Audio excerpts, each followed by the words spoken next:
a pasar a grosso modo un examen de ejercicios mágicos.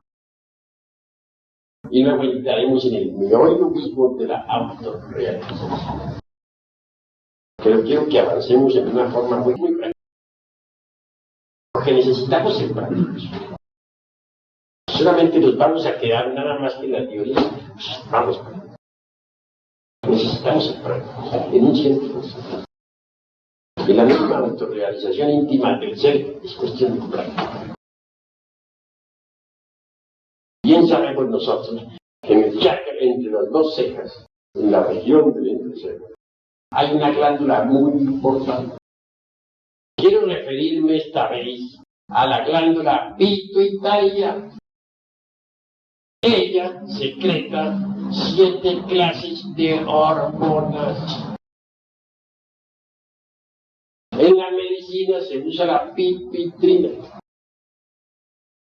En la cuestión de obstetricia, para acelerar los partos o ayudar a los partos. Esa glándula pituitaria incuestionablemente está gobernada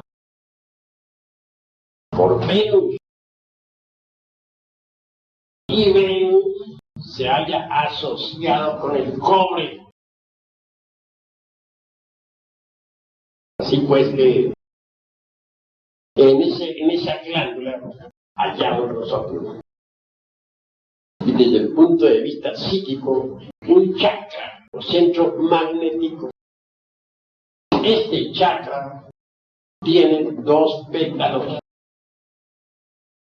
y 96 radiaciones. Cuando gira este chakra, se adquiere la clarividencia. Pero este chakra puede girar de 2 modos. Si gira de izquierda a derecha, tienen ustedes la clarividencia positiva. Ven cuando quieren ver. Y si ustedes no quieren ver, pues sencillamente no lo usan, no ven. Mas si quieren ver, ven. Pero cuando ese chakra gira negativamente, de derecha a izquierda, entonces ven contra su voluntad. Se convierten sencillamente en médiums videntes, tal como lo enseña el espiritualismo. Un médium vidente no es dueño de sus facultades. Eso debe contra su voluntad. Cuando no quiere, piensen ustedes lo grave que es.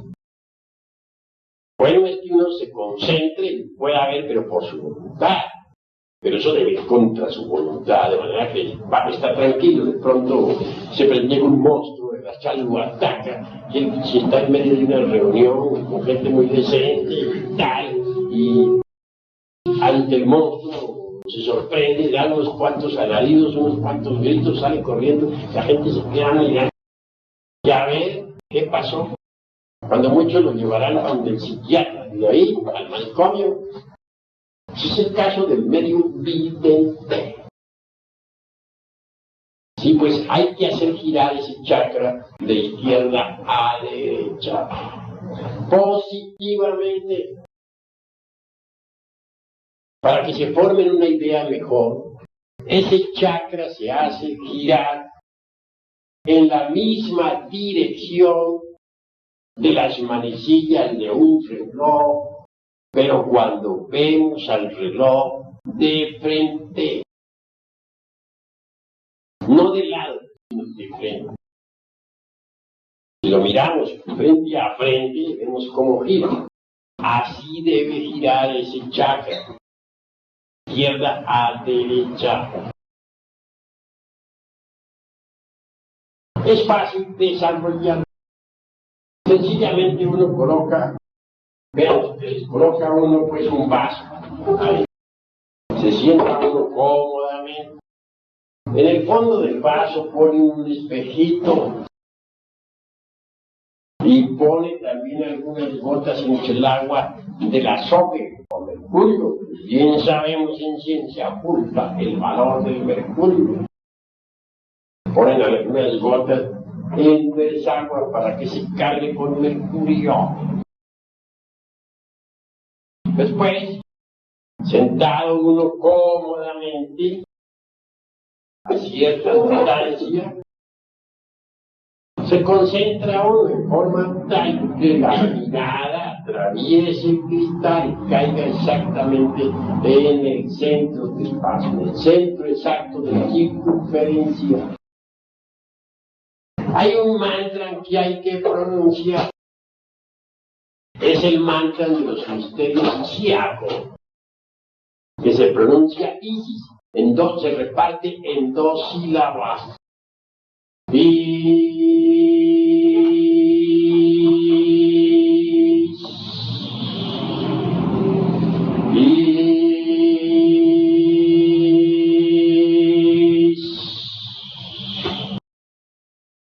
Así se pronuncia el mantra Isis. La S es como un silbo dulce y apacible. Al entonarla como el debido, es claro, hace vibrar el chakra frontal de izquierda a derecha. Sí, pues, 10 minutos diarios. Ahora, si alguien pudiera practicar este ejercicio durante 30 minutos diarios, el avance sería más rápido. Lo interesante de este ejercicio es que se pueda practicar durante 3 años seguidos, sin dejar un solo día de practicar. Se puede practicar ya sea de día, de noche, a la hora que se quiera, pero practicarlo. Y si uno va de viaje, pues tendrá que practicarlo donde llegue, al hotel donde pueda, pero no dejar pasar el día sin el ejercicio. Si alguien en la vida tuviera esa tenacidad para no fallar un solo día, ese alguien adquiriría la clarividencia. Por ahí a los 15 días o a los 20, comienza uno a ver en el agua colores de la luz astral. Por ahí a los 3 o 4 meses o 6 meses, todo depende del desarrollo psíquico de cada cual. Si pasa un carro por la calle, uno ve una cinta de luz y también ve el carro moviéndose sobre esa cinta de luz. Esa cinta de luz es la calle y el carro se ve claramente moviéndose en esa cinta. Después de cierto tiempo, poco más o menos un año, ya no será necesario para ver exclusivamente el vaso con agua. Sin embargo, practicará su ejercicio.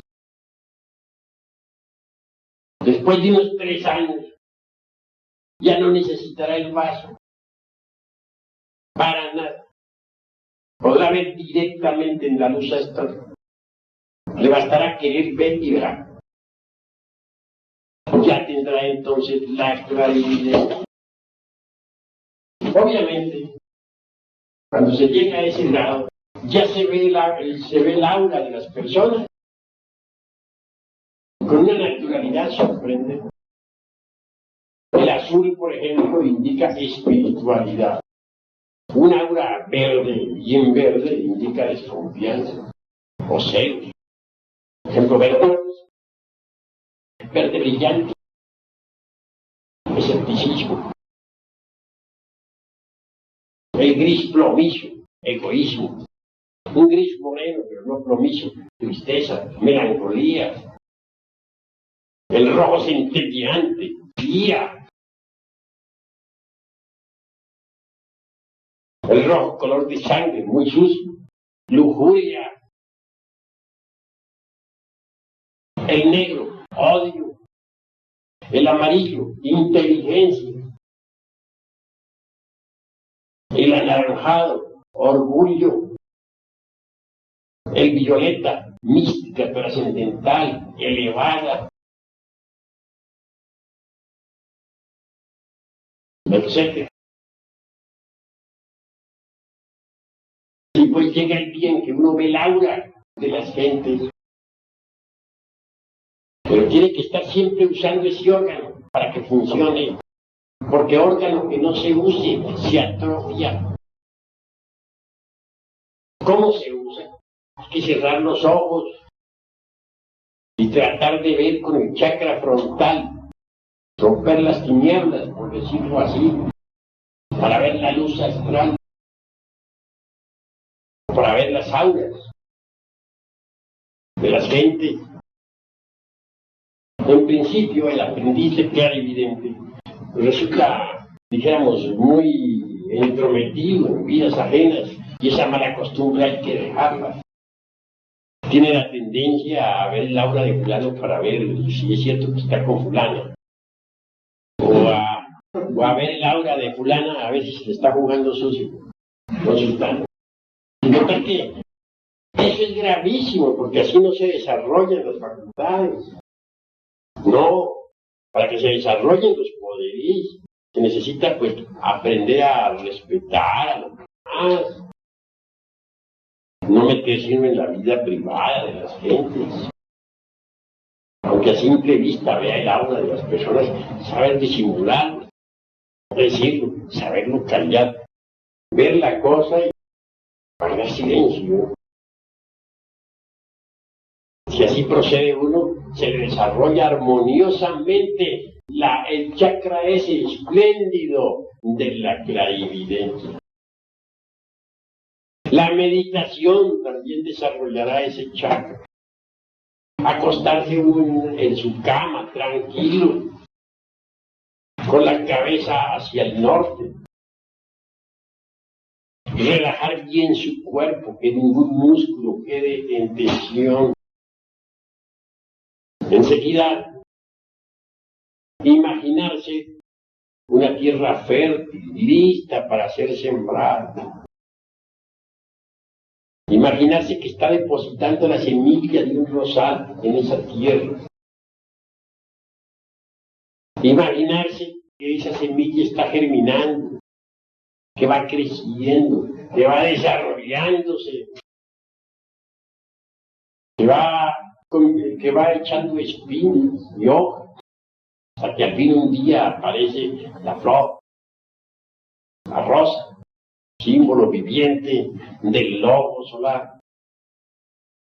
Luego, ir un poco más allá, imaginarse después cómo los pétalos de la rosa van cayendo, cómo las mismas hojas se van marchitando, cómo la misma planta va envejeciéndose hasta convertirse en un montón de leños. Eso es grandioso, ese tipo de meditación basado en el nacer y en el morir de todas las cosas, desarrollará la clarividencia, la desarrollará, ayudará, coadyuvará en el desarrollo de ese sexto sentido maravilloso. Ese paso es fundamental. Mucho más tarde viene otro paso que es aún más trascendental. No olviden ustedes que imaginación, inspiración, intuición son los tres caminos obligatorios de la iniciación. Una vez que uno sea capaz de ver la luz astral, una vez que sea capaz de ver el aura de las gentes, una vez que sea capaz de ver a los elementales de las plantas, tendrá que pasar al siguiente escalón, que se llama inspiración.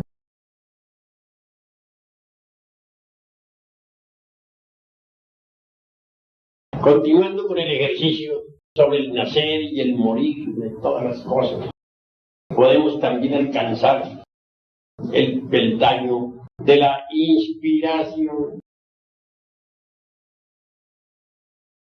Si imaginamos que hemos sembrado la semilla y que el rosal va creciendo poco a poco, que está echando espinas, hojas, y que al fin echa rosas. Podemos también pensar en el morir, ya que el rosal, hasta convertirse en un montón de negro, y luego sentirnos inspirados. Ha desaparecido el rosal, pero debemos sentir en nuestro corazón la inspiración. Esa inspiración que deja el proceso del nacer y del morir en todos los corazones. Esa inspiración que nace de la comprensión. Uno llega a saber que todo lo que nace muere. Que deviene pues un algo allá, que se llama inspiración. Hay que procurar entrar en un estado de inviar, de amor hacia todo lo creado, de amor hacia lo divino, para que surja en uno la inspiración. Llegará el día en que uno podrá no solamente ver, sino al mismo tiempo sentir inspiración. Por medio de la inspiración llega uno más hondo todavía, porque no solamente puede ver un árbol lejano o el elemental de un árbol, sino que a través de la inspiración llega uno a sentir con ese elemental, llega uno a sentir la vida de esa criatura en el corazón.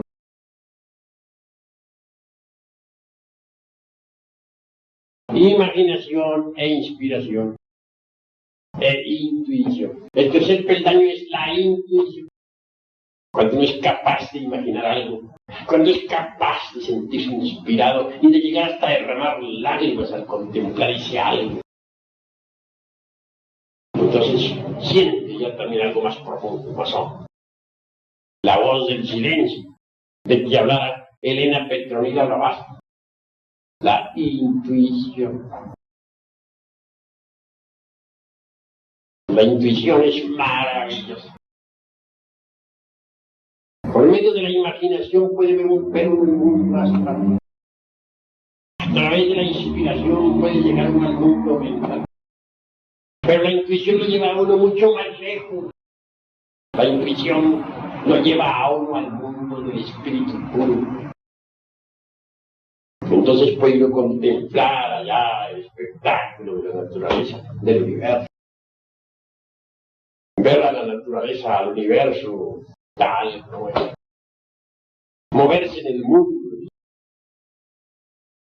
Platicar uno con los devas, con los Elohim o Prajapatis, con esa hueste creadora del demiurgo. Poder hablar directamente con ellos, para recibir de ellos la enseñanza, la sapiencia. Esto es intuición. No olviden pues que la imaginación, la inspiración, la intuición son los tres caminos obligatorios de la iniciación. En principio es rudo el trabajo. Conviene empezar con el ejercicio, con el vaso de agua. Cerrar los ojos para tratar de romper las tinieblas y ver el mundo más claro. No olvidar el mantra Nisis. Practicar la meditación, imaginando lo que quiera imaginar. Es el primer paso. Imaginación. El segundo es ser capaz de sentirse inspirado. Pasar más allá de los razonamientos, de las palabras, hasta el grado de sentir la palpitación de todos los corazones del universo en sí mismo. Llegar a sentirse hermano de los ríos, hermano de las aves que vuelan, hermano del árbol. Llegar a comprender que todo el universo, en general, ha sido creado por la palabra. Cuando uno llega a tal grado de inspiración, el conocimiento es mayor.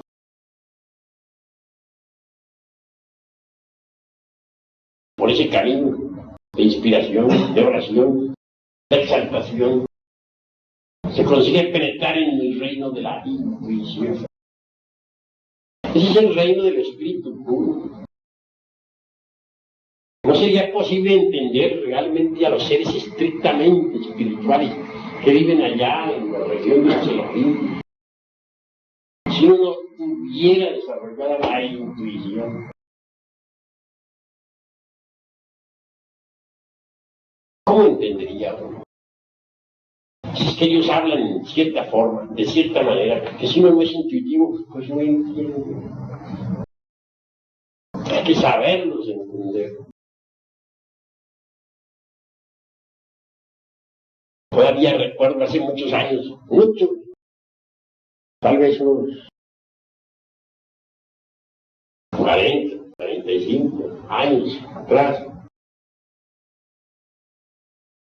En aquella época, yo andaba todavía de capa caída, como dicen, de bodhisattva caído.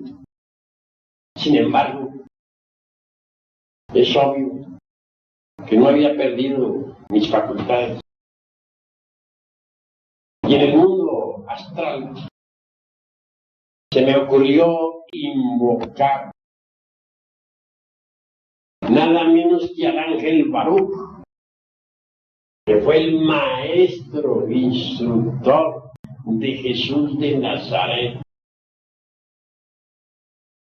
Ustedes dirán, pero ¿cómo? Si Jesús es el maestro de maestros. Yo no les niego a ustedes eso, pero ustedes no me pueden negar que él estuvo en Egipto y que allá se sentó en los banquillos a recibir clases como las están recibiendo ustedes aquí. También tuvo que, dijéramos, repasar todo el curso de enseñanza antes de entrar a cumplir la gran misión que cumplió. Y su gurú entonces era el ángel Baruch. Pero vean ustedes lo que se me ocurrió a mí llamar, nada menos que al ángel Baruch, al maestro de Jesús de Nazaret. Bastante atrevido, ¿verdad? Y época en que andaba yo de capa caída, como dicen. Bueno, vino a mí el ángel Baruch. Sí, vino a mí. Es un Elohim muy antiguo. Él tiene una sapiencia única. Claro. Salió dentro del interior de la tierra. Sí, señor. ¿De dónde salió? El corazón de la tierra. Se abrió una compuerta y junto con sus discípulos se acercó a... Soy el ángel Baruch, respondió. ¿Para qué me habéis llamado? Necesito platicar contigo, fue mi respuesta. Bastante atrevido yo en aquella época. Sí, es que así es uno, cuando anda de capa caída, todo lo considera tan fácil, que a mí no se me hizo difícil poder platicar con él. Bueno, se sentó en un cómodo sofá y me dijo, podéis hablar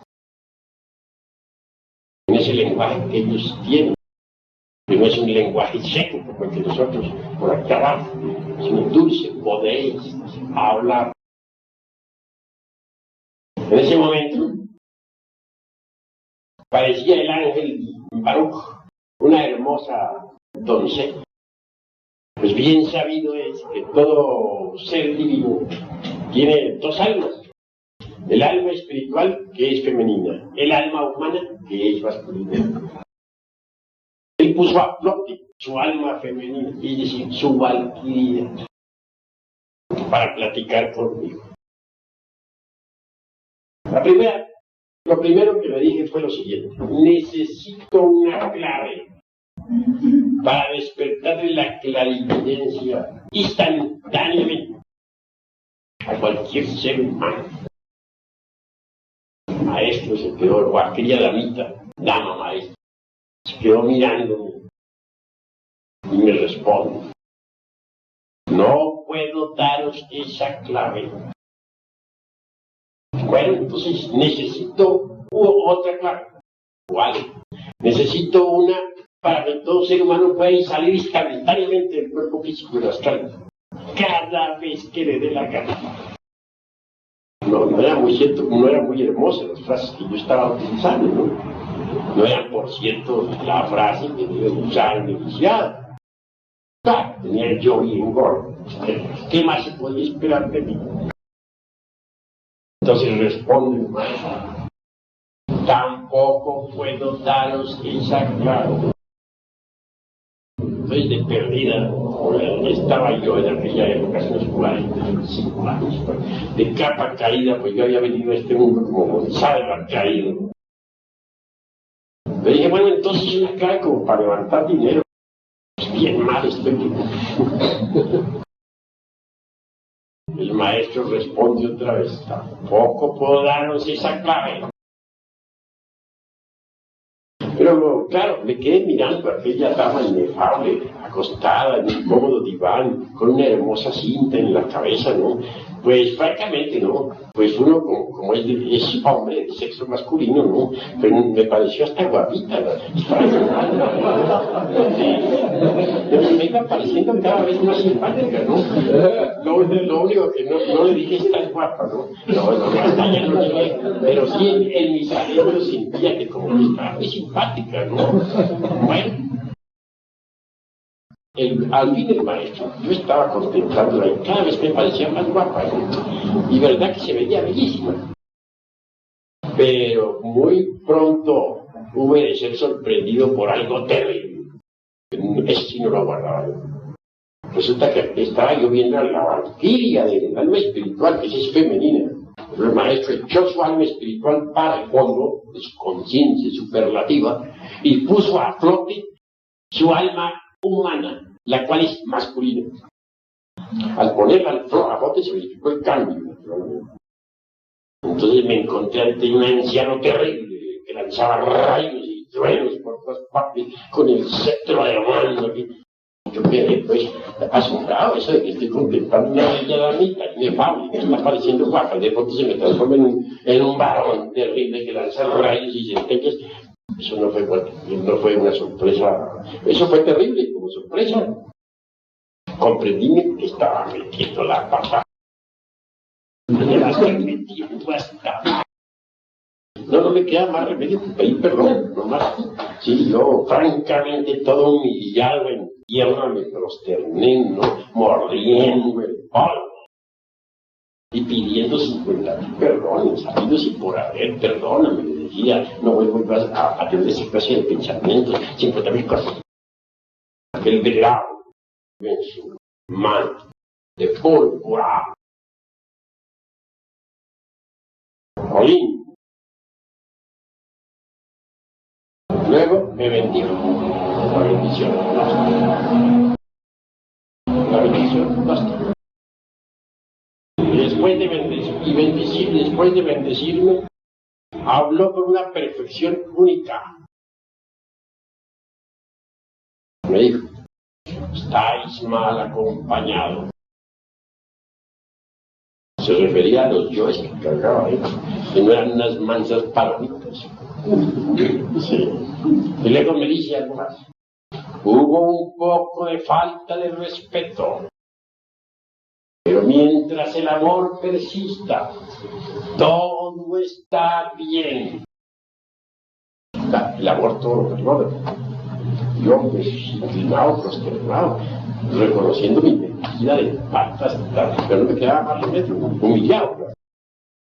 Me bendigo y se fue.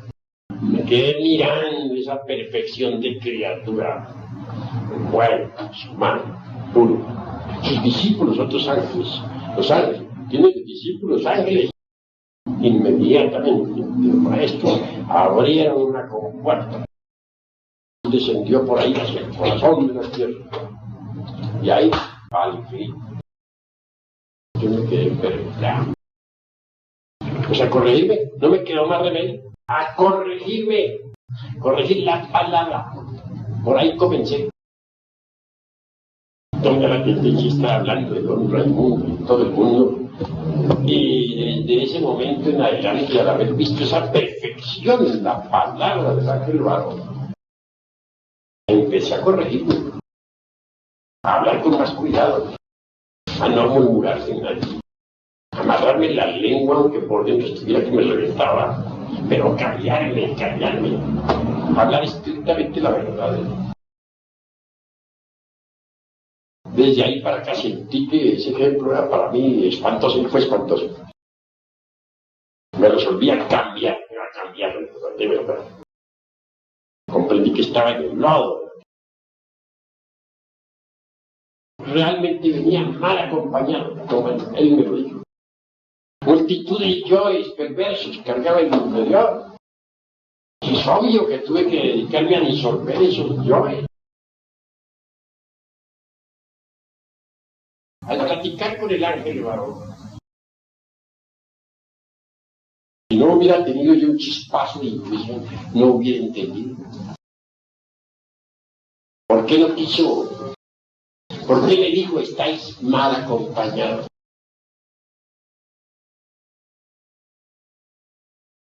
¿Por qué no quiso darme esas claves que yo pedí? Eso no se puede entender sino con intuición. ¿Por qué no quiso darme la clave para despertar la clarividencia cualquier instantáneamente? ¿Por qué no quiso darme la clave para poder desdoblar a alguien o para enseñarle a la humanidad cómo desdoblarse cada vez que quisiera? Silencio. Solamente lo vine a entender con la intuición. De manera, hermanos, que imaginación, inspiración, intuición son los tres caminos obligatorios de la iniciación. Si uno se encuentra con un Elohim cara a cara, solamente puedo entenderlo si es intuitivo. Si no es intuitivo, ¿cómo podría entenderlo? ¿De qué manera? Uno necesita ser intuitivo para poderlos entender. Muchos años atrás, tuve otra escena extraordinaria. En un santuario maravilloso, hice una invocación. Había exactamente en el centro mismo del santuario una piedra triangular. Y la piedra estaba sostenida sobre una columna firme. Entonces llamé a Minerva, la diosa de la sabiduría. De pronto la piedra aquella triangular pareció animarse, resplandeció, y en el centro de esa piedra apareció el rostro de Minerva. Su respuesta fue concreta. Soy Minerva, me dijo, la diosa de la sabiduría. ¿Qué queréis de mí? La sabiduría, le dije. ¿Para qué quieres tú la sabiduría? Para ayudar a la humanidad. Minerva guardó silencio y desapareció. Solamente quedó la piedra triangular sostenida sobre aquel poste, sobre aquella columna de piedra. ¿Me había dado la respuesta a Minerva? ¿Sí o no? ¿Qué dicen ustedes? ¿Me la habría dado o no? Claro está que sí.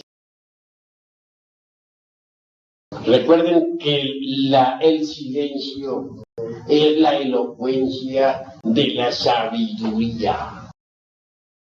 Claro, en la piedra estuvo la respuesta. Esa piedra triangular sostenida sobre una columna de piedra, una columna viva. Ahí quedó la respuesta. ¿Qué representa esa piedra triangular? A las tres fuerzas, el santo afirmar, el santo negar, el santo conciliar. Brahma, Vishnu, Shiva. La fuerza positiva, la fuerza negativa, la fuerza neutra. El Padre, el Logos, el Espíritu Santo. ¿Y esa columna qué representa? Representa ese rayo original de donde esas tres fuerzas divinas emanaron. Aquello que Gurdjieff llamaría el activo Okidanok, omnipresente, omnipenetrante. De ese activo Okidanok, o gran aliento, como dice la maestra Blavatsky, devienen esas tres fuerzas originales. Pero ese activo Okidanok a su vez deviene del sagrado sol absoluto. El activo Okidanok no podría crear por sí mismo el universo. Necesita desdoblarse en las tres fuerzas primarias para que ellas hagan alguna creación. Pero lo interesante de todo esto es que el sagrado sol absoluto quiere hacer cristalizar dentro de nosotros las tres fuerzas primarias de la naturaleza y del cosmos. Si nosotros cooperamos con el sagrado sol absoluto, esas tres fuerzas vendrán a cristalizar en nosotros. Entonces nos transformaremos radicalmente. Habremos adquirido la sabiduría. Fue así como me contestó Minerva. Y me contestó con el silencio. Porque el silencio es la elocuencia de la sabiduría. Que nosotros necesitamos de verdad hacer cristalizar las tres fuerzas cósmicas dentro de sí mismos, es verdad. Ustedes saben, el Espíritu Santo cristalizando en nuestro organismo se convierte en el cuerpo astral, en el cuerpo mental, en el cuerpo causal. El Espíritu Santo cristalizando en nosotros nos hace de nosotros el gentil hombre, el hombre inteligente, capaz. El Espíritu Santo cristalizando en nosotros hizo a un San Germán, a ese hombre maravilloso que asombró a toda Europa durante los siglos XV, XVI, XVII y XVIII. El Espíritu Santo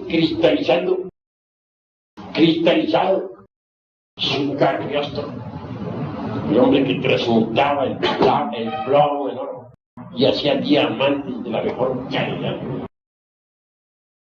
Hacia el gentil hombre sabio de la naturaleza.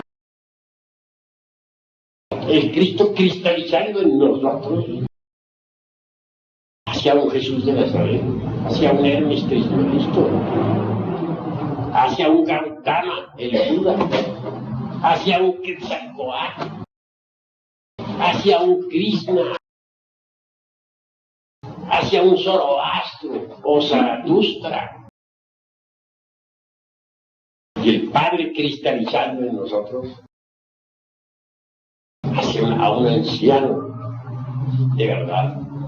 En sabiduría oculta entiéndese por anciano en el saber, anciano real, aquel que ha logrado cristalizar en sí mismo no solamente al Espíritu Santo y al Logos, sino también al Padre que está en ese cuerpo. De manera que si un hombre cristaliza las tres fuerzas primarias dentro de sí mismo, ha logrado la sabiduría. ¿Qué más puede desear? Así pues, hermanos, la respuesta de Minerva fue realmente extraordinaria. Formidable. Pero si yo no hubiera tenido intuición, ¿cómo hubiera podido interpretar? ¿De qué manera hubiera podido entender la voz del silencio? La respuesta de Minerva habría pasado para mí desapercibida. Afortunadamente me ayudó la intuición. Y pues, esa es una preciosa facultad que hay que desarrollar en nosotros. Pero empecemos por la escala más ruda, la escala inferior, la de la imaginación.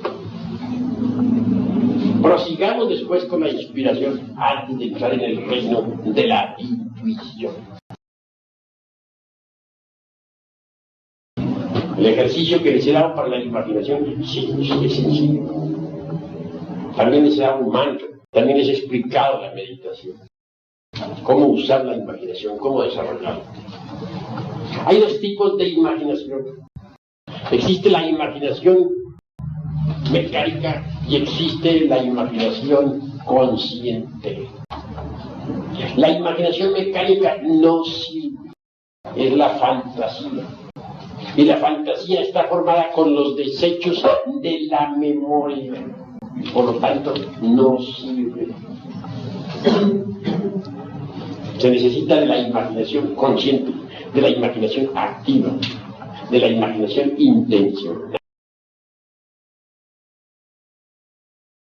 Ese tipo de imaginación desarrollado, digamos, sublime. Ese tipo de imaginación desarrollado permitió a Leonardo da Vinci plasmar en el lienzo la Gioconda. Que entre paréntesis, mucho se ha hablado sobre la Gioconda. Algunos suponen que fue la novia de Leonardo da Vinci. Se equivocan los que así piensan. Cuando uno mira la Gioconda, y yo los invito a ustedes a que reflexionen en esto, observen el cuadro de la Gioconda. Tiene nada de noviazgo. No aparece en ella nada semejante.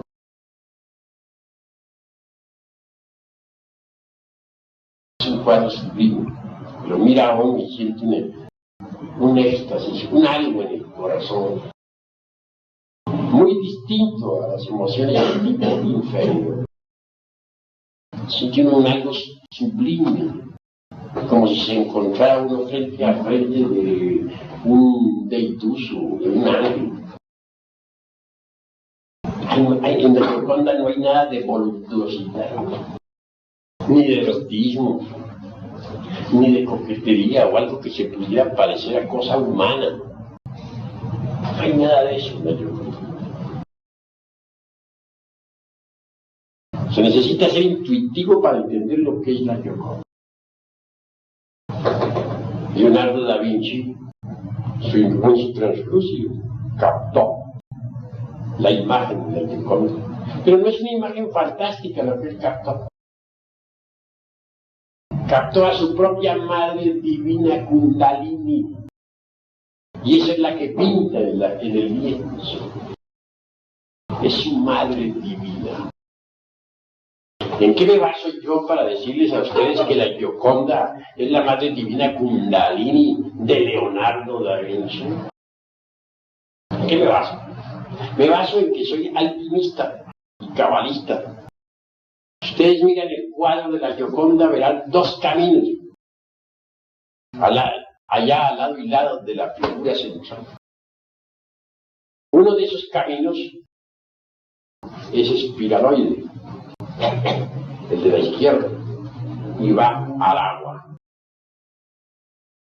El otro es un camino más largo. En vez de irse al agua, se interna en un bosque. Ahí está la clave. El que entienda cuáles son los dos caminos sabe muy bien que Leonardo da Vinci se pintó a su divina madre Kundalini. El camino ese espiraloide que va al agua es la vía húmeda de la alquimia. Algunos iniciados, cuando llegan al estado legítimo de hombres reales, verdaderos, en el sentido más completo de la palabra, se definen por la senda espiral nirvánica, la vía húmeda. Esos se sumergen en el nirvana. Por allá de eternidad en eternidad toman cuerpo alguna vez. Y pueden tomar cuerpo en cualquier planeta del espacio infinito para dar un paso adelante. De manera que ellos viven más que todo en felicidad. Son dichosos. Los otros, los que escogen la vía seca, o sea, la directa, se internan en el bosque de la alquimia.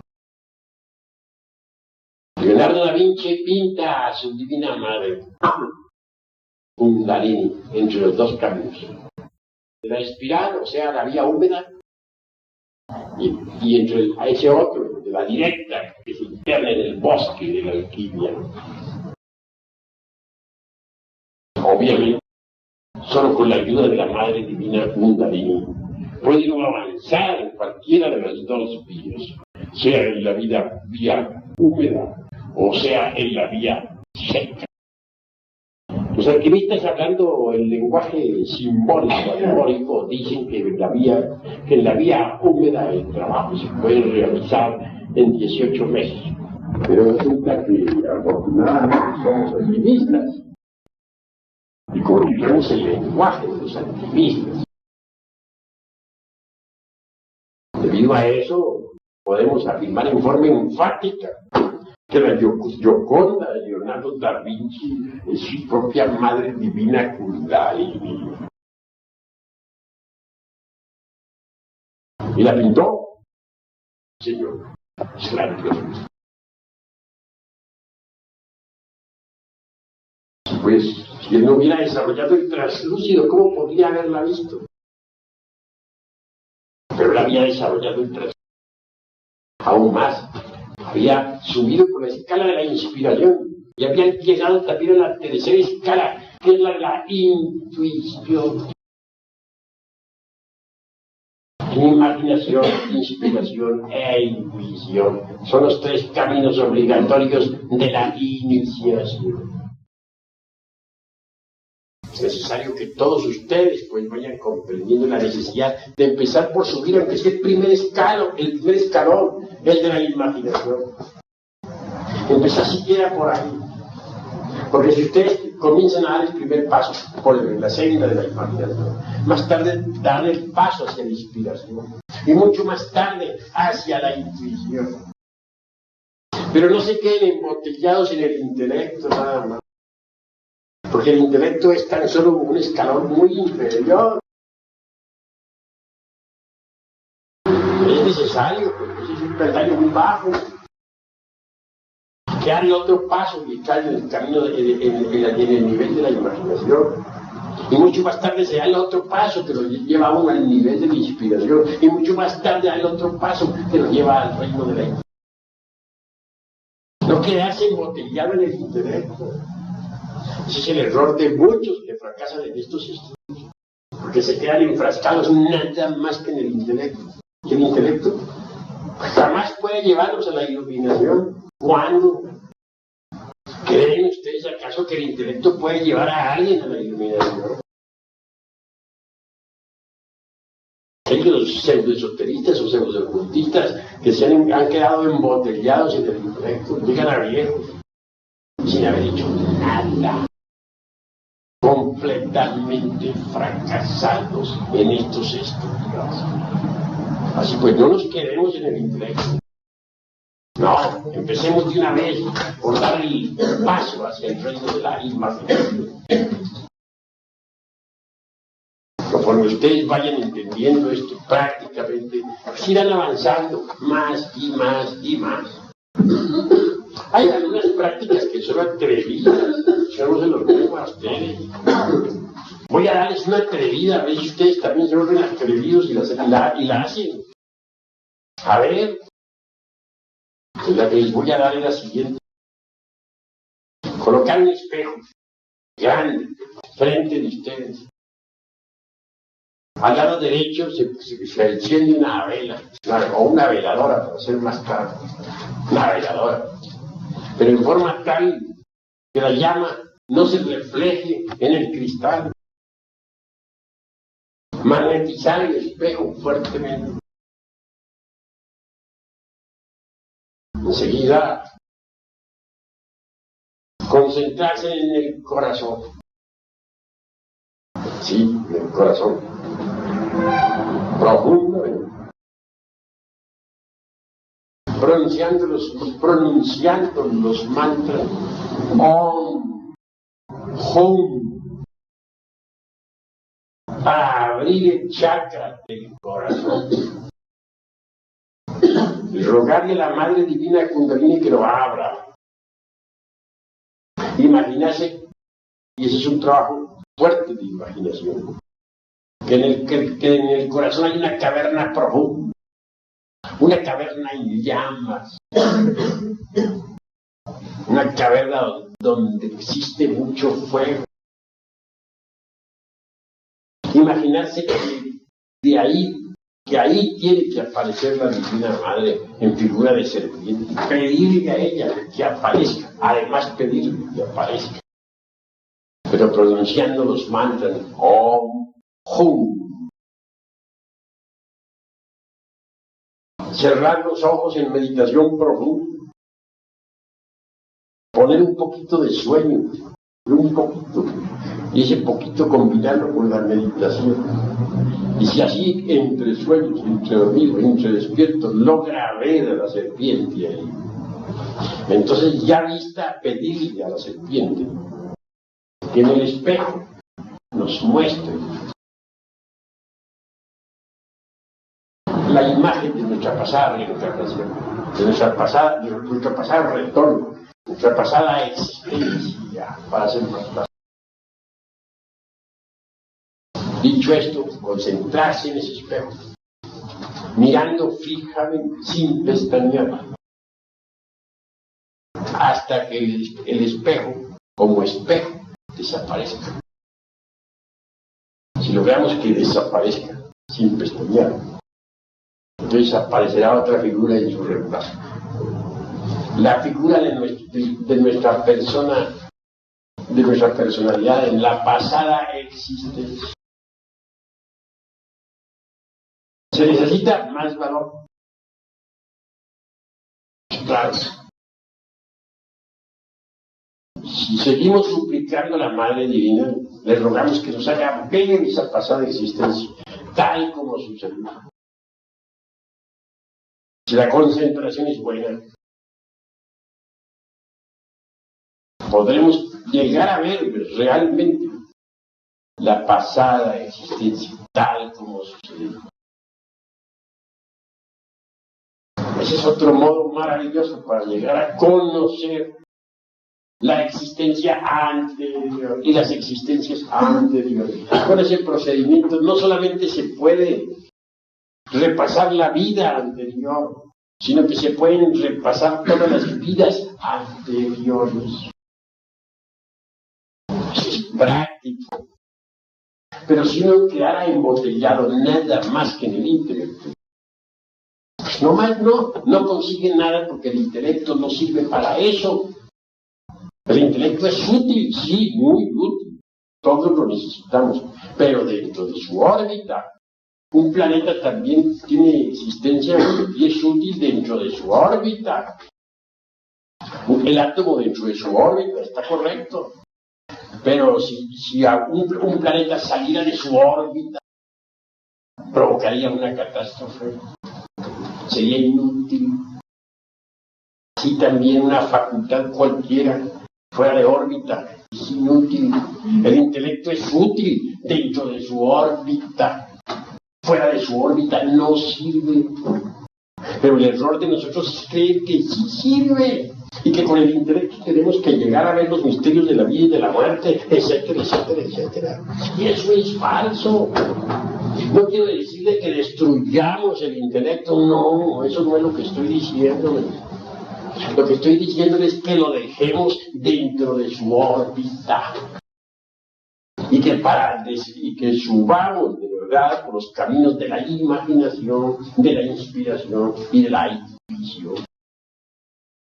Que necesitamos de otras facultades, que solamente así podremos llegar a estar iluminados. El intelecto no puede llevarnos a la iluminación. Lo más que puede hacer es sembrar en nosotros el ansia, el anhelo de llegar a saber algo, de comprobar, de verificar lo que hemos estudiado, pero de ahí no pasa. Querer forzarlo a que pase de ahí, pues es absurdo, no pasa de ahí. Tan absurdo como querer sacar un planeta de su órbita. Cualquier facultad es útil dentro de su órbita. Fuera de su órbita es inútil. Dejemos al intelecto en su órbita y apelemos a la imaginación. Vamos a desarrollarla. Y cuando ya la hayamos desarrollado, entonces subiremos por las escalas de la inspiración y de la intuición. Reflexionen en todo esto, mis queridos hermanos, reflexionen. Incuestionablemente que con paciencia se puede llegar muy lejos, de verdad, muy lejos en estos estudios. Pero hay que trabajar, porque si todo lo volvemos teoría, entonces nos quedamos en puras teorías.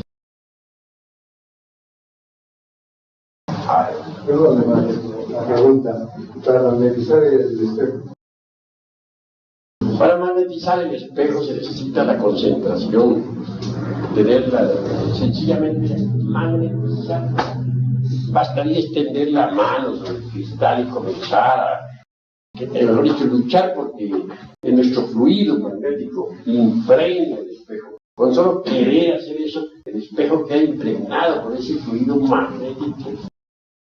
Ahora bien, los chakras, los mantras Om, Hum, son para abrir el chakra del corazón. ¿Y las vidas pasadas dónde están? En el corazón. Si abrimos ese chakra, es obvio que podemos tener acceso a nuestras existencias anteriores. Así pues ven ustedes esta práctica que estoy dando en este Tíbet de los Himalayas. Yo no les niego que en la Amor de California exista un ejercicio semejante. Bien saben los que han recibido la primera iniciación de Amor, que se ponen un par de velas ante un espejo, que se invoca el guardián del umbral y que al fin pues aparece la figura del guardián del umbral. Bien conocen las palabras que se dicen, etcétera, etcétera, etcétera.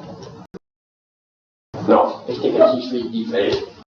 Podrá parecerse en algo.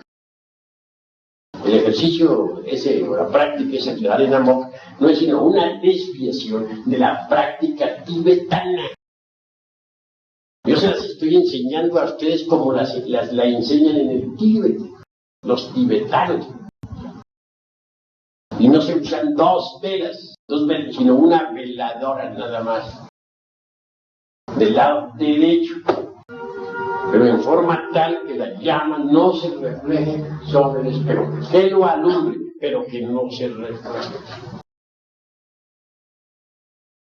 Se necesita un poquito de más calor. Yo no les digo que no.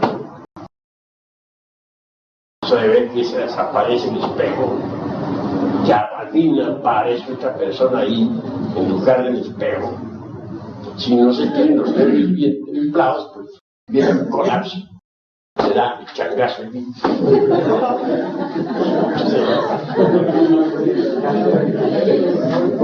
No, se necesita tener valor, coraje. Solo así es posible llegar uno a recordar sus vidas anteriores. Bueno, ya les he explicado todas estas cosas y ahora pues me gustaría que ustedes preguntaran. A ver, habla ya. Relacionado con las prácticas, ¿debe de ser en la noche o en el día o la hora, cualquier hora? Pues las prácticas estas es mejor realizarlas en la noche. Es mucho mejor. Es más aconsejable. A ver, hermana, pregunta. ¿Qué hora? ¿Qué hora? Bueno, pues mejor serían las 12 de la noche, pues. Por ahí alguien daba un ejercicio para ver al diablo. Decían que había que encender una vela o una veladora frente al espejo a las 12 de la noche, por ahí, ¿no? Que entonces veía pasar al diablo por ahí. Bueno, pobre diablo, que me he puesto tantas cosas. Total que, sí, la medianoche es muy favorable para los asuntos espirituales. Sentado o parado. Sí, se puede uno sentar cómodamente ante el espejo. ¿Está apagada no es ¿Está apagada nada más que está entrando la vela? Sí, la veladora puede estar al lado derecho, pero en forma tal no se refleje la llama sobre el Y cristal. sin luz eléctrica. No, hay que apagar la luz. Más de 2 horas. Aunque se sientan las cosas feas por ahí. A ver, Maestro, respecto al ejercicio del vaso, cuando se concentra en el vaso y durante los próximos 10 o 30 minutos, ¿debe ser con los ojos cerrados o con la vista puesta en el centro del vaso? con la vista puesta en el centro del vaso. Tampoco los ojos desmesuradamente abiertos, como los ojos de un sapo. Absolutamente. Sí, así entre los ojos, entre los párpados, entre cerrados. No totalmente cerrados, sí, ligeramente. Pero sí que se alcance a ver el agua. Sí, hermano, ¿me preguntan? Maestro, perdón, me escapó de memoria preguntar qué debe llevar el mercurio, el vaso. El sí se echa entre el agua algunas gotas de azofre o mercurio, que es lo mismo, y se pone un espejito en el fondo del recipiente, en el fondo del agua. Cuando no tenga eso, ¿da ningún resultado con pura agua? Sí da resultado, pero mientras mejor esté el clariteleiscopio, como se le llama, pues tanto mejor. Sí, hermano. Maestro, usted me entendido que su seudónimo Samael, y su verdadero nombre es otro. ¿Es de acuerdo a los ejercicios que usted ha hecho, usted ha encontrado su verdadera personalidad? Pues voy a decir la verdad. Resulta que Samael no es un seudónimo que yo uso. Hay la creencia de todos que es un Samael. No hay tal. Realmente yo soy Samael. Ustedes habrán leído en Cábala que se habla de Samael, que se le pinta como el regente del planeta Marte, un ángel, no sé, quieren llamarlo. Bueno, la cruda realidad de los hechos es que yo soy Samael. Y lo digo con toda la franqueza que soy. Y si me tocar ahí al paredón de fusilamiento por decir que soy, iría con mucho gusto, pero tengo el valor de decirlo. De manera que no me he puesto ningún seudónimo. ¿Por qué se dice que al mismo tiempo diablo? ¿Qué significa eso? Sencillamente que en la meseta central del Asia, cuando comenzó la raza aria a existir sobre la faz de la tierra, entonces cometí el error del conde Sanoni. Yo tenía un cuerpo inmortal, un cuerpo lemur, es decir, de Lemuria. Yo vi hundirse la Lemuria a través de 10.000 años entre el océano Pacífico. Conocí la Atlántida y viví con el mismo cuerpo lemur. Vi hundirse a la Atlántida y acompañé al Manupa y Basvata en su éxodo. Entonces huimos de la Atlántida con el pueblo selecto rumbo a la meseta central de la ciudad. Yo conservaba el mismo cuerpo. Desafortunadamente, repito, cometí un error en el antiguo continente de Achat, hoy Asia, en los Himalayas. Allí había distintos reinos y yo vivía en uno de esos reinos, junto con todos aquellos que habían logrado salvarse de la catástrofe atlántica. Se me había prohibido tomar esposa, porque a los hijos de Dios les estaba prohibido tener mujer, pues ya no la necesitaban. Pero yo no obedecí, yo la corazonada, y ahí está, fallé por ese lado. Entonces tomé esposa. Como resultado, y Madre Divina Kundalini me llamó a una caverna profunda. Me mostró la suerte que me aguardaría. Mi lluvia, ay, lodo, enfermedades, miseria. Me vi como judío errante por todos los pueblos de la tierra. Le pedí perdón, le prometí que ya dejaría a aquella mujer. Aunque la amaba, la dejaría con mucho gusto. Para ser fiel. Mas no valió. Ya había metido la pata. Y después de meterla, no. Como dicen, después del ojo afuera, no hay Santa Lucía que valga. Conclusión, ya caído, pues me quitaron aquel cuerpo espléndido de la Lemuria, inmortal. Y quedé sometido a la rueda de nacimientos y de muertes, como cualquier hijo de vecino. Como cualquiera. Por eso, mi real ser interior es ciertamente la mónada regente del planeta Marte. En cuanto a mí, soy su bodhisattva, pero como me había convertido en bodhisattva, caído en habían resucitado todos los yoes en mí, pues me había convertido en un verdadero diablo. Andaba muy mal de capa caída. Pues en esta existencia comprendí la necesidad de eliminar todos los agregados psíquicos y de realizar la gran obra y de volver al Padre.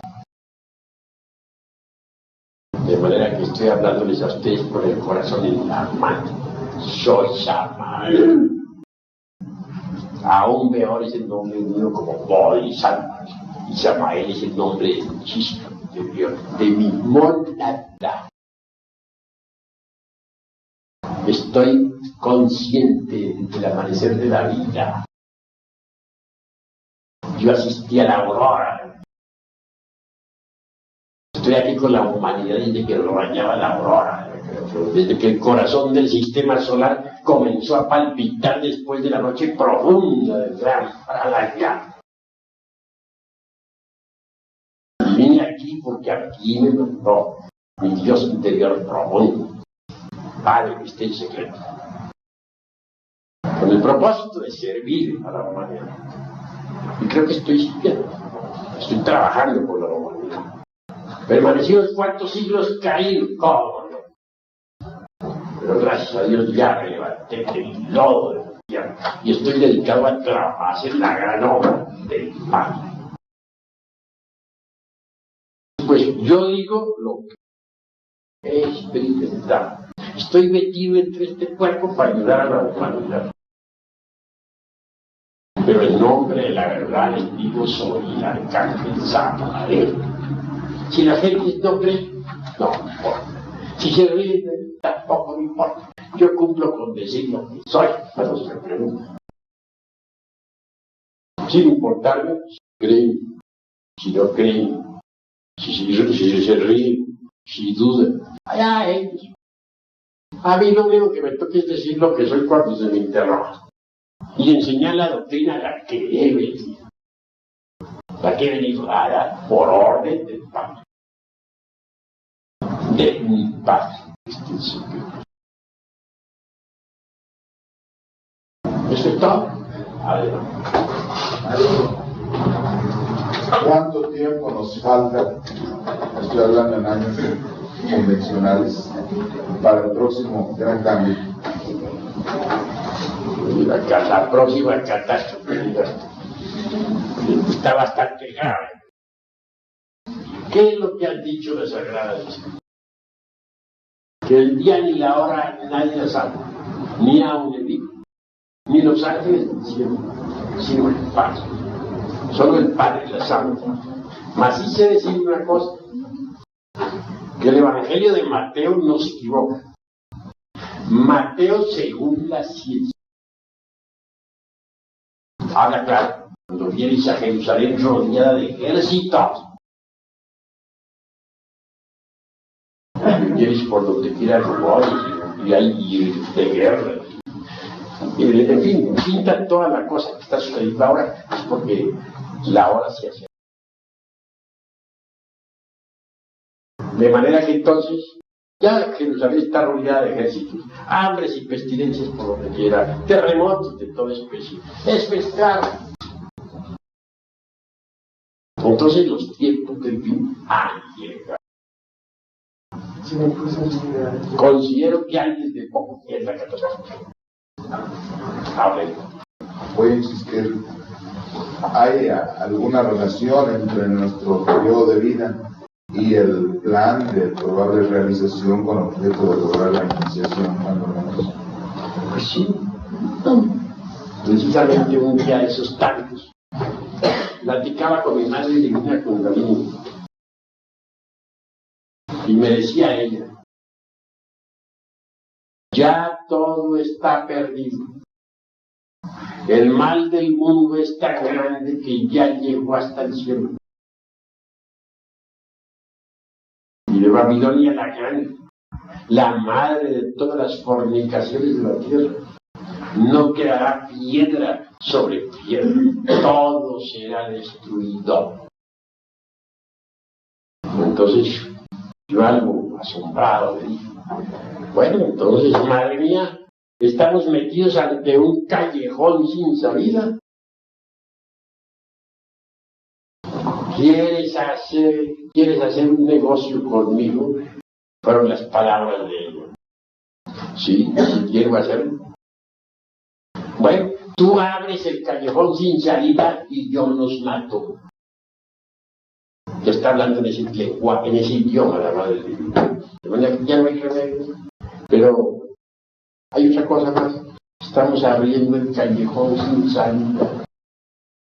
Mientras tanto, la madre cósmica se elimina. Están los terremotos, están las catástrofes, está todo hablando. Por último, vendrá la gran catástrofe. Estamos abriendo el callejón sin salida. Ustedes lo aprovechan, bienvenidos, en buena hora. Si no lo aprovechan, allá ustedes. Yo cumplo con abrirlo. ¿Con qué lo estamos abriendo? Pues con la enseñanza. ¿Y qué fue lo que hizo el Manu Vaipasvata en su tiempo, en su época? ¿Qué hizo el Manu Vaipasvata? Hizo lo que está haciendo en este momento. Él hizo también un ejército, que fue el ejército de la faz amarilla o faz resplandeciente, como decían en aquella época, para diferenciarlo del ejército de la faz tenebrosa. Gentes de buena voluntad vinieron a la enseñanza. Gentes de buena voluntad se dedicaron a destruir el ego, se dedicaron al trabajo sobre sí mismos. Y a la hora de la hora, cuando la gran catástrofe se acercaba, el Manu Vaipasvata sacó a su gente. Como les dije, yo fui testigo de eso. Entonces, con su gente, salimos. Por donde quiera encontramos paso, huimos. Y al fin fuimos a dar hasta la meseta central de la CIA. Eso se hizo cuando despertaron los señores de la faz tenebrosa y vieron lo que estaba sucediendo, los terremotos y el agua que estaba invadiendo por todas partes. Fueron a buscar sus aviones, pues nomás no los encontraron. ¿Por qué? Porque nuestra gente los había ya destruido.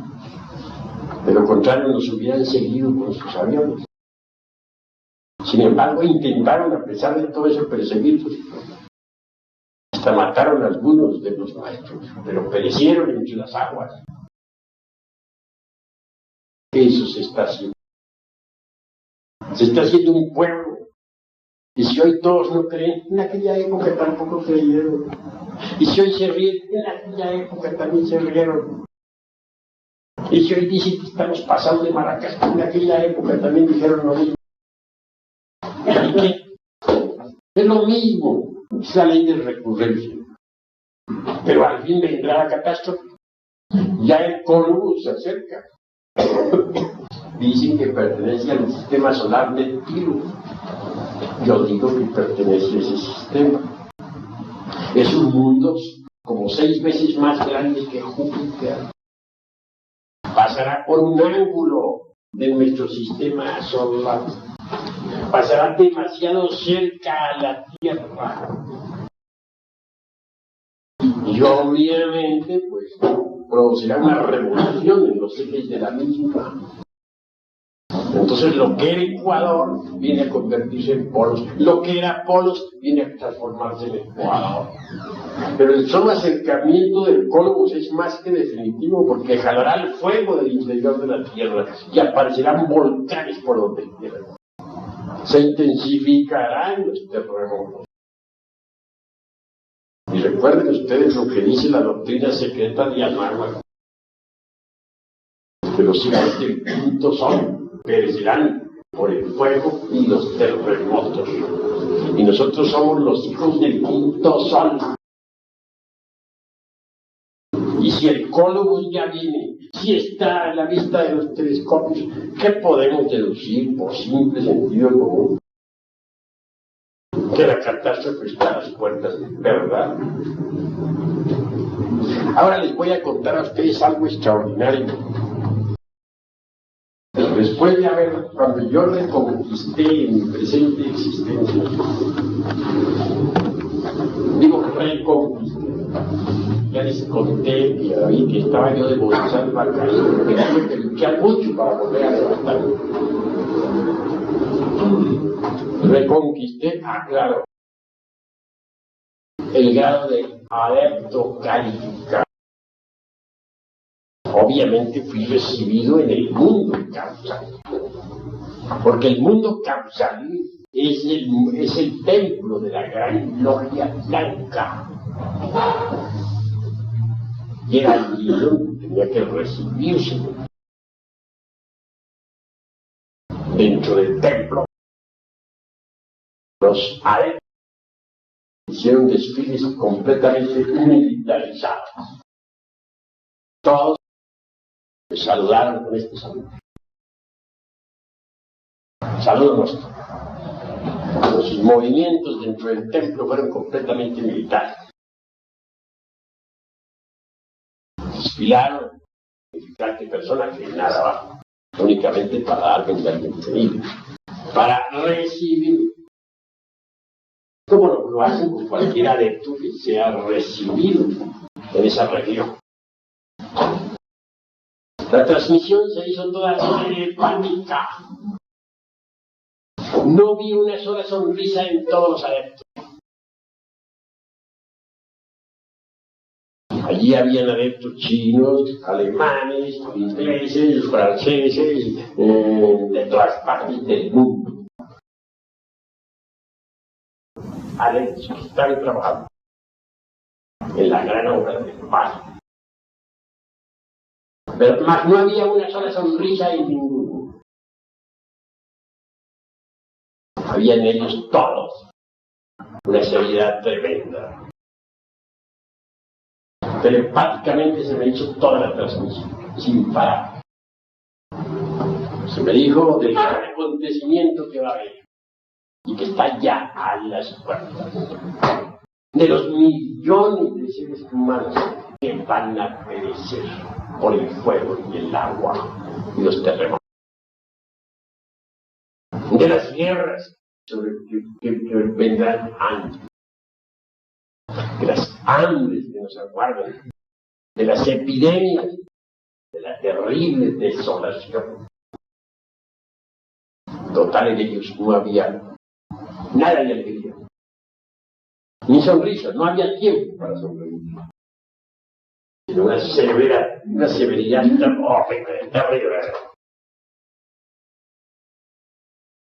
Se me hizo entender la gran responsabilidad que pesa sobre mis hombros. ¿Cuál es la de guiar el ejército de salvación mundial? Así lo entendí. La transmisión fue telepática. También se me dijo que nave que no andara sería cortada. Es decir, si un grupo gnóstico de pronto se diera por entregarse digamos, a la negligencia, por no hacer difusión de la enseñanza, por flojear en una palabra, ese grupo sería cortado. Ya no le entraría por la fuerza psíquica a ese grupo, la fuerza de arriba de los mundos superiores. Fracasaría ese grupo. Así es la cosa, porque la hora es muy grave. Se trata de hacer un ejército. Y antes de que venga la tremenda catástrofe, el ejército tiene que ser sacado secretamente y llevado a un lugar. Yo sé cuál es el lugar, pero si lo digo, perjudicaría la obra del Padre. En ese lugar no va a pasar nada. Serán llevados los hermanos de ese ejército, pero los hermanos que de verdad demuestren estar trabajando sobre sí mismos. Serán llevados a ese lugar. En su hora, en su día, en su momento, se les habrá llegado el aviso, hermano, ha llegado. Y nos reuniremos para ir a ese lugar, desde donde contemplaremos el duelo del fuego y del agua durante siglos. Y de padres, de hijos, todos iremos con ese espantoso. Después de 2 siglos. Entonces, cuando ya del fondo de los mares salgan nuevas tierras, en esas nuevas tierras irá a vivir ese pueblo selecto. Se convertirá en el núcleo de la futura sexta raza raíz. Obviamente, en ese intervalo, la tierra estará envuelta en fuego y vapor de agua. Durante ese intervalo habrá que acabar de disolver el ego, porque en la nueva edad, en la edad de oro, no se le dará cuerpo físico a nadie que tenga ego. Está prohibido darle cuerpo físico a quien tenga ego, porque uno solo que tuviera cuerpo físico teniendo ego, ese solo acabaría de hecho con la edad de oro, corrompería a todos nosotros, nos dañaría. Esa es la cruda realidad. En la edad de oro no habrá fronteras. Será una tierra transformada, una tierra regenerada. Esto que estoy diciéndoles a ustedes está simbolizado por el toro alado. Ese toro con alas, símbolo de una tierra regenerada. Este es el símbolo del Evangelio de Lucas. El Evangelio según San Lucas es el Evangelio según la luz. Es el Evangelio solar. El Evangelio para la futura edad de oro. La edad de oro no está dentro de unos tantos millones de años. No, está a las puertas. Es ahora en Acuario. Ya estamos en Acuario. Nostradamus dice que es bajo Acuario que viene la edad de oro. Y Nostradamus no se equivocó jamás. Además, los hechos son hechos. El cosmos está a la vista de los telescopios. Entonces, ¿qué más queremos? Así pues que el objetivo de estos estudios es precisamente ese, preparar un grupo de gentes que sirvan de núcleo para la futura sexta raza raíz. Eso es lo fundamental. Si ustedes cooperan con el sol, si trabajan sobre sí mismos, podrán formar parte de ese núcleo.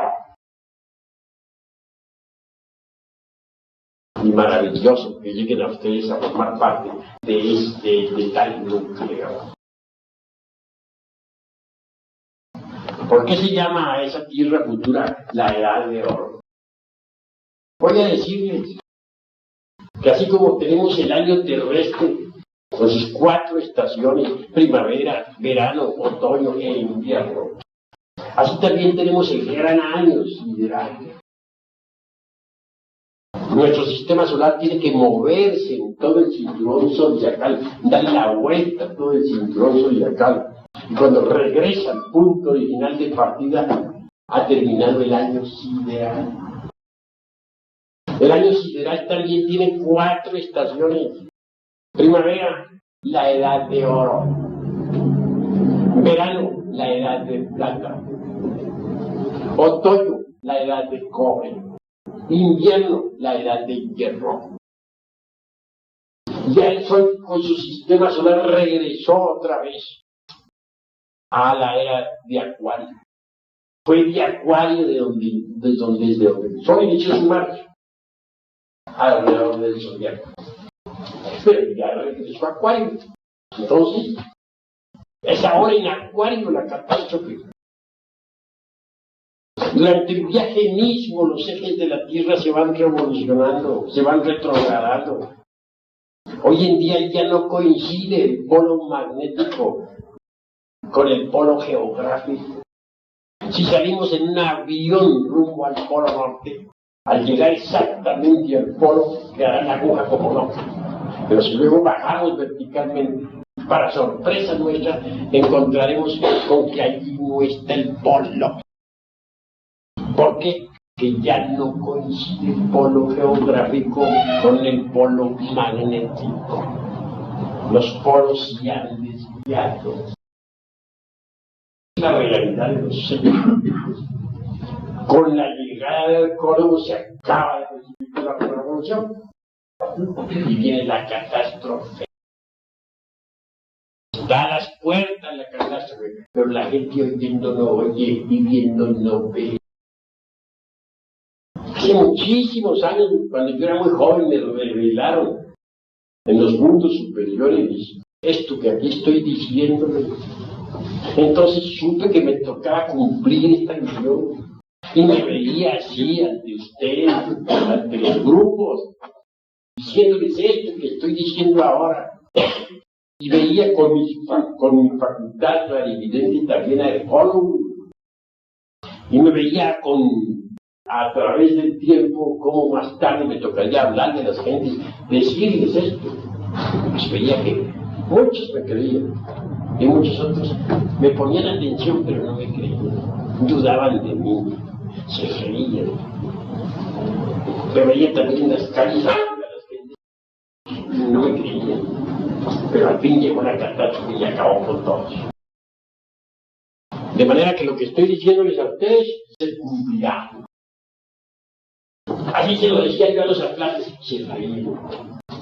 Y el día que se vieron metidos en la borda, como se dice por ahí, la catástrofe, quisieron seguirnos para ver si se salvaban. Ya está, me dijimos. Nos fuimos antes de que se despertara. Sí. Yo soy un pueblito que se llama Santiago del Mar, y allí hay unas cuevas que se llaman Cuevas Lantanida. Allí hay pinturas de los atlantes, pero pinturas maravillosas, vaya así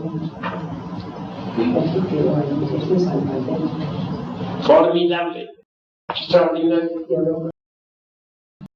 Extraordinario. Así es. Los atlantes llegaron a un grado de civilización todavía mayor del que existe actualmente. Ahora están muy orgullosos los gringos y los rusos de los puentes que tiran a la luna. ¿Cuántas marometas para poder bajar en la luna? Parecen verdaderos cirqueros del espacio. Los puentes atlantes, yo mismo conocí los puentes de la Atlántida. Yo mismo llegaba a un restaurante, entonces se llamaba Caravancito. Desde ahí, a través de los ventanales, veía ya pues el campo donde arrancaban esos puentes. Y esos atlantes que eran más altos que los años. Qué algarabía lo que hacían cuando le disparaban los cohetes que salían para la luna. Hay sepulturas en esas cuevas de Altamira de los atlantes. Están las cavernas, ya para una persona. Bueno, todo eso prueba lo que yo estoy diciendo. Y repito, y mucho le agradecemos su informe, magnífico. Y salían esos cohetes para la luna. Y no solamente iban cohetes a la luna, cohetes atómicos, no necesitaban ser movidos por combustible líquido, pero atómicos y otros movidos por energía solar, y tripulados, salían rumbo a la luna, rumbo a Mercurio, rumbo a Venus, a Marte, etc. Tuvieron una civilización superior automóviles mejores, podían navegar o podían volar movidos por energía nuclear, un grado de alumbrado atómico, es decir, llegaron a un altísimo grado de civilización. ¿Y en qué quedó todo eso? Hoy los aliens se sienten los únicos. No ha habido más que ellos son la mamá de los pollos. Papá está así. Total que están enamorados. La cruda realidad de los hechos es que nada quedó de la cara. Maestro, los que no nos salvemos o los que no se salven, hay que seguir evolucionando. Entonces, si no van a estar en la Tierra, ¿a dónde van a ir? ¿O a dónde vamos a ir? Bueno, esto del dogma de la evolución no sirve en este caso, ¿sabes? La cruda realidad de los hechos es que si uno no disuelve el ego, pues no le queda más remedio que se lo disuelvan. Y se lo disuelven allá abajo, precisamente en los mundos infiernos. No vayan ustedes a creer esto de la evolución es lo único, ¿no? Si bien es cierto que por encima de la zona tridimensional de Euclides están las dimensiones superiores de la naturaleza y del cosmos, por debajo de la zona tridimensional de Euclides están también las infradimensiones naturales. Los 9 círculos dantescos dentro del interior de la Tierra no son mejor dicho, no son fantasía. Dante afirmó algo muy serio: existen esos 9 círculos, son 9 infradimensiones, bien dentro de las entrañas de la Tierra, dentro de las infradimensiones naturales, involucionan aquellos que ya perdieron toda oportunidad. No evolucionan, involucionan.